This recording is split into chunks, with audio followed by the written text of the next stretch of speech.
आज से 33 साल पहले ये 21 मई 1991 की ही बात थी जब धनु नाम की सुसाइड बॉम्बर महिला ने राजीव गांधी को माला पहनाने के जस्ट बाद बटन दबाकर ऐसा खतरनाक बम ब्लास्ट किया कि देश के प्रधानमंत्री राजीव गांधी के साथ साथ आसपास के 15 लोगों की भी हत्या हो गई। असल में हुआ ये था कि राजीव गांधी की हत्या से 6 घंटे पहले यानी 4 बजे श्रीलंका में लोकेटेड जो इंडियन एम्बेसी थी उसमें एक अननोन कॉल आया और कॉल करने वाले ने पूछा कि क्या राजीव गांधी अभी भी जिंदा हैं। हालांकि राजीव गांधी जिंदा भी थे और आने वाले इलेक्शन के लिए देश भर में रैलियां भी कर रहे थे। इस अननोन कॉल के 2 घंटे बाद यानी शाम को 6 बजे राजीव गांधी विशाखापट्टनम की एक इलेक्शन रैली से फ्री होकर एयरपोर्ट की तरफ जा रहे थे ताकि चेन्नई के पास श्री पेरम्बदूर में होने वाली एक और रैली को अटेंड कर सकें। अब जैसे ही राजीव गांधी विशाखापट्टनम एयरपोर्ट पर पहुंचे तो पायलट ने उन्हें बताया कि वो अभी फ्लाई नहीं कर सकते क्योंकि एयरप्लेन के कम्युनिकेशन डिवाइस में कुछ खराबी है। जितनी देर कम्युनिकेशन डिवाइस सही किया जा रहा था उतनी देर राजीव गांधी वहीं एयरप्लेन के पास बैठे रहे, लेकिन जैसे जैसे टाइम बहुत ज्यादा लगने लगा वैसे ही राजीव गांधी वहां से चल पड़े। आज अटैक वाले दिन यानी 21 मई 1991 को राजीव गांधी ने ये डिसाइड किया कि वो विशाखापट्टनम में ही सरकारी गेस्ट हाउस में रुकेंगे। अपनी टीम के साथ राजीव गांधी का काफिला कुछ ही दूरी तय कर पाया था कि तभी एक पुलिस ऑफिसर बाइक से राजीव गांधी की कार का पीछा करने लगता है। थोड़ी ही देर में उसने राजीव गांधी की कार को रुकवाकर उनको बताया कि एयरप्लेन ठीक हो गया है, अगर आप चेन्नई जाना चाहते हैं तो एयरप्लेन आपका वेट कर रहा है। ये सुनते ही राजीव गांधी ने तुरंत यू टर्न लेकर अपनी कार को इतनी तेजी से दौड़ाया कि उनकी टीम पीछे ही रह गई और बताया जाता है कि वो हवाई जहाज में बैठकर चेन्नई के लिए रवाना भी हो गए। यहाँ ये सुनकर आपको थोड़ा अजीब लगेगा कि अरे ये कैसा प्रधानमंत्री है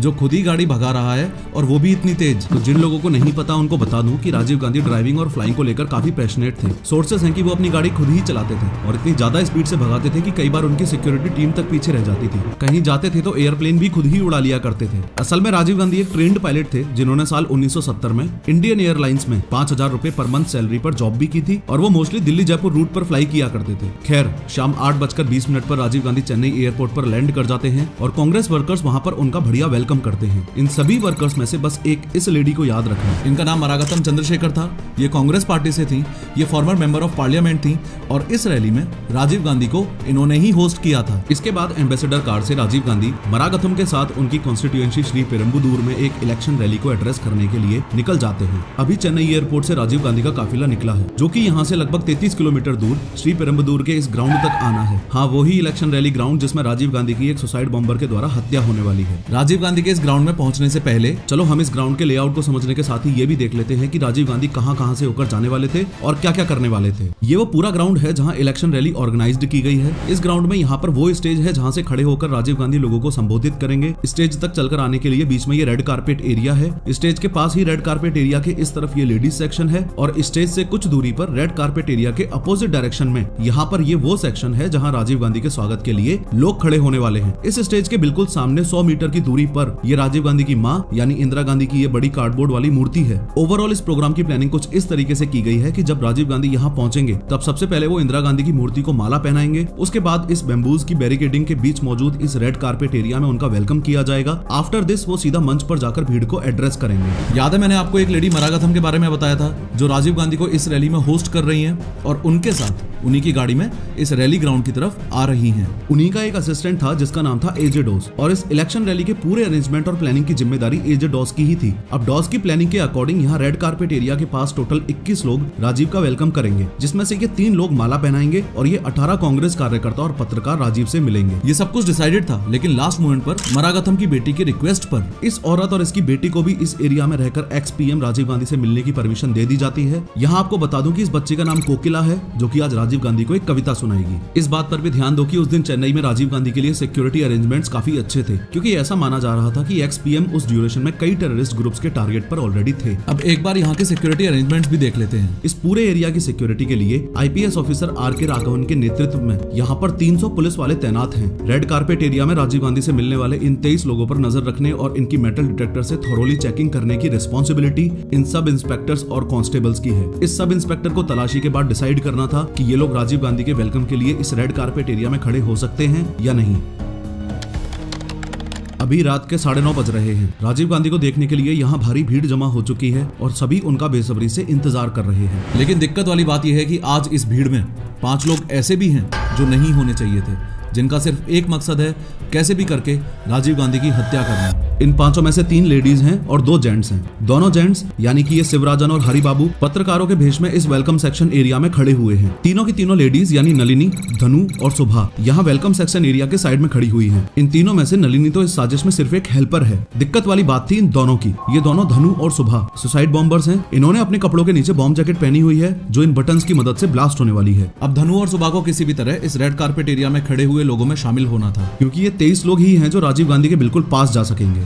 इसलिए ये दोनों फीमेल सुसाइड बॉम्बर्स यहाँ आना चाहती हैं ताकि ये राजीव गांधी को अपने साथ उड़ा सकें। लेकिन लाख कोशिशों के बावजूद शिवराजन और हरिबाबू इनका नाम राजीव गांधी के स्वागत करने वालों की लिस्ट में नहीं जुड़वा पाते हैं। इससे ये सुभा और नलिनी स्टेज के सामने बने इस लेडीज सेक्शन में जाकर बैठ जाती हैं। पर धनु अभी भी मौके की तलाश में थी कि कैसे भी करके रेड कारपेट एरिया में एंट्री मिल जाए। इसी बीच अचानक से यहाँ काफी ज्यादा लोग एक साथ आकर डॉस से जिद करते हैं कि उनका नाम भी इस लिस्ट में ऐड करो ताकि वो भी राजीव गांधी से मिल सके। इससे यहाँ रेड कारपेट एरिया के आसपास अचानक अफरा तफरी सी मच जाती है। इस वेलकम सेक्शन को भी आगे इस वीडियो में रेड कारपेट एरिया से रेफर किया गया है। इस मौके का फायदा उठाकर धनु जल्दी से इन माँ बेटी के पीछे आकर खड़ी हो जाती है। हालांकि पुलिस इस भीड़ को यहाँ से हटाती है, लेकिन धनु पर अब भी किसी का कोई शक नहीं होता। ये यहीं रेड कारपेट एरिया में खड़ी रहती है। इसी बीच जल्दी से डॉस स्टेज की ओर दौड़ता है और स्टेज पर पहुंचकर माइक से अनाउंस करता है कि राजीव गांधी यहाँ पहुंचने वाले हैं। तभी राजीव गांधी के काफिले की ग्राउंड में एंट्री होती है। अब राजीव गांधी ने इंदिरा गांधी की स्टैच्यू पर माला पहनाई और मंच की ओर आने लगते हैं। जब राजीव रेड कारपेट एरिया में पहुंचे तो इन लोगों ने इन्हें चादर उड़ाकर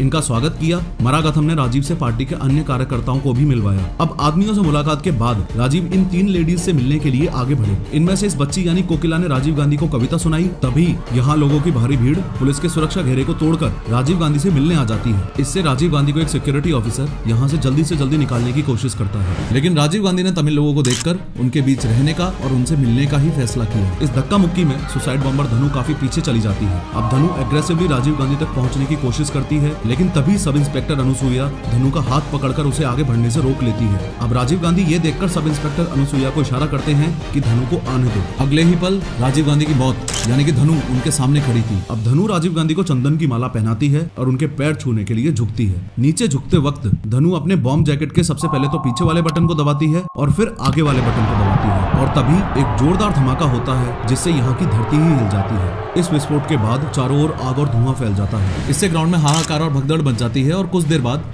जैसे ही रेड कारपेट एरिया में धुआं कम होने लगा तो चारों तरफ खून और लाशें दिखने लगी। इस ब्लास्ट में कोकिला की मां, मरागथम, धनु, पुलिसकर्मी और सुरक्षा अधिकारियों के साथ राजीव गांधी के शरीर के टुकड़े बिखरे पड़े थे। यहाँ 15 लोग मारे जा चुके थे और 40 से ज्यादा लोग सीरियसली इंजर्ड थे। वहीं इस हरिबाबू के कैमरा में लास्ट के कुछ पलों की ये 10 पिक्चर्स थी। देश में इतना बड़ा हादसा हुआ, एक पूर्व प्रधानमंत्री को पुलिस वालों के सामने सुसाइड बॉम्बर्स ने जान से मार दिया। पर उस 21 मई 1991 की दहशतगर्द रात को पूरा भारत सिर्फ एक ही सवाल से जूझ रहा था, राजीव गांधी को किसने मारा और क्यों मारा। 48 में श्रीलंका को आजादी मिलने के बाद सिनेलीज गवर्नमेंट ने वो अपना एक अलग इंडिपेंडेंट कंट्री होना चाहिए, तमिल ईलम। लिट्टे के फुल फॉर्म को भी अगर दोबारा देखोगे तो इसमें भी आपको नोटिस होगा liberation tigers of Tamil Eelam. खैर जो एक्सपेक्टेड था वही हुआ। लिट्टे के फॉर्मेशन के बाद श्रीलंका में रहने वाले तमिल लोग तो सेफ हो गए, लेकिन लिट्टे और श्रीलंकन प्रेसिडेंट JR जयवर्धने हैं और ये Indian prime minister Rajiv Gandhi है। इन दोनों के सामने ये जो डॉक्यूमेंट आपको दिख रहा है ये इंडिया श्रीलंका पीस अकॉर्ड है। आसान भाषा में समझाऊं तो ये एक ऐसा शांति समझौता है जिसकी बेसिकली 2 डिमांड्स हैं। सबसे पहले डिमांड तो ये कि श्रीलंकन गवर्नमेंट श्रीलंका के तमिल्स को उनके राइट्स और सभी फैसिलिटीज प्रोवाइड करेगी, लेकिन बदले में श्रीलंका में मौजूद सभी तमिल मिलिटेंट्स ग्रुप को अपने हथियार डालने होंगे, या यूं कह लो कि लिट्टे को अपने हथियार डालने होंगे। लेकिन यहाँ एक छोटा सा ट्विस्ट है। सबको पता था कि इतनी मारकाट होने के बाद और इतनी जाने गंवाने के बाद लिट्टे इतनी आसानी से तो हथियार सरेंडर करने नहीं वाला। इसलिए आज पीस अकॉर्ड साइन करने से 2 दिन पहले ही यानी 27 जुलाई को ही राजीव गांधी ने लिट्टे हेड प्रभाकरण को दिल्ली में एक मीटिंग के लिए बुला लिया था, जिसमें राजीव गांधी ने प्रभाकरण को समझाया कि ऐसे 2 दिन बाद शांति समझौता पे साइन किया जाएगा तो मान जाना। प्रभाकरण ने पहले तो थोड़ी सी ना नुक्कर की,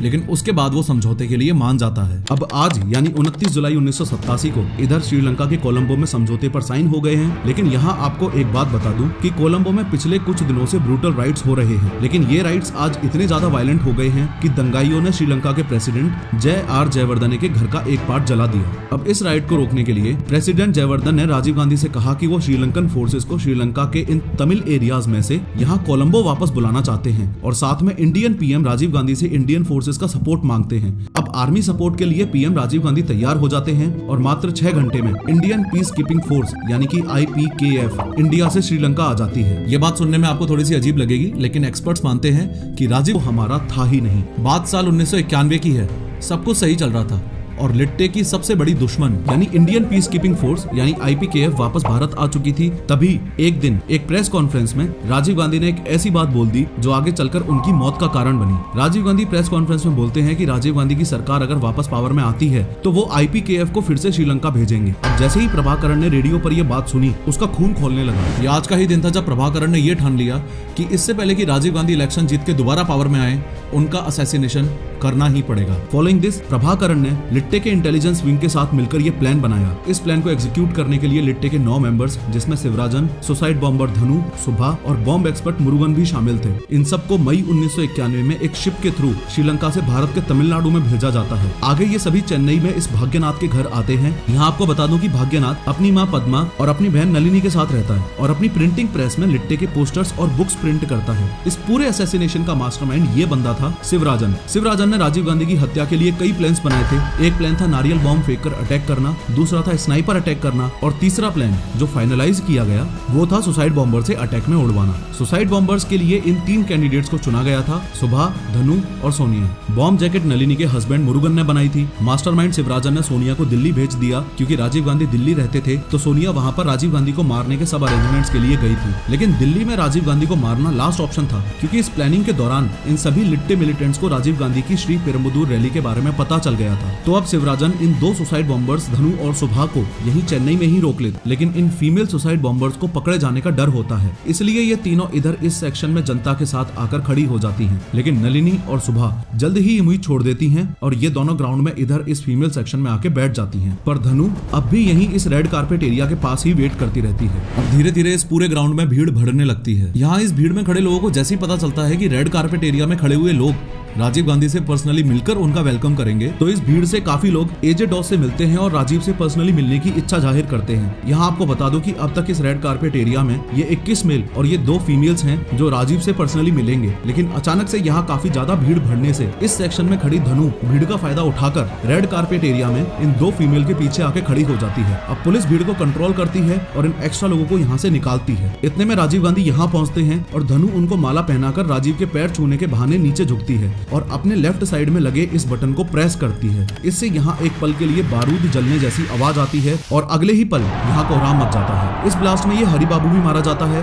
लेकिन इसका ये कैमरा जिसमें राजीव गांधी के असैसिनेशन की ये 10 फोटोज खींची थी, इन फोटोज के और कुछ दूसरी लीड्स के आधार पर शिवराजन, सुभा, नलिनी और कई लिट्टे मिलिटेंट्स को पकड़ने के लिए तमिलनाडु में रेड की जाती है। लेकिन इनमें से ज्यादातर लिट्टे मिलिटेंट्स आत्महत्या कर लेते हैं। एक्सपर्ट्स बताते हैं कि श्रीलंका में शांति के लिए जो समझौता भारत के मीडिएशन से लिट्टे और श्रीलंकन गवर्नमेंट में होना चाहिए था, वो समझौता राजीव गांधी ने खुद करके अपनी मौत को बुलावा दिया। और रही बात उस दिन एम्बेसी में आए हुए कॉल की, तो आपको बता दूं कि ऐसे धमकी भरे कॉल्स एम्बेसी में आए दिन आते रहते थे, तो इस कॉल को एक फेक कॉल समझकर इग्नोर कर दिया गया था। खैर, इंडिया में डीप फेक फ्रॉड्स दिन पे दिन बढ़ रहे हैं और इस वीडियो में मैंने डिटेल में बताया है कि डीप फेक फ्रॉड से एग्जैक्टली बचना कैसे है। क्लिक करो और जरूर देखो।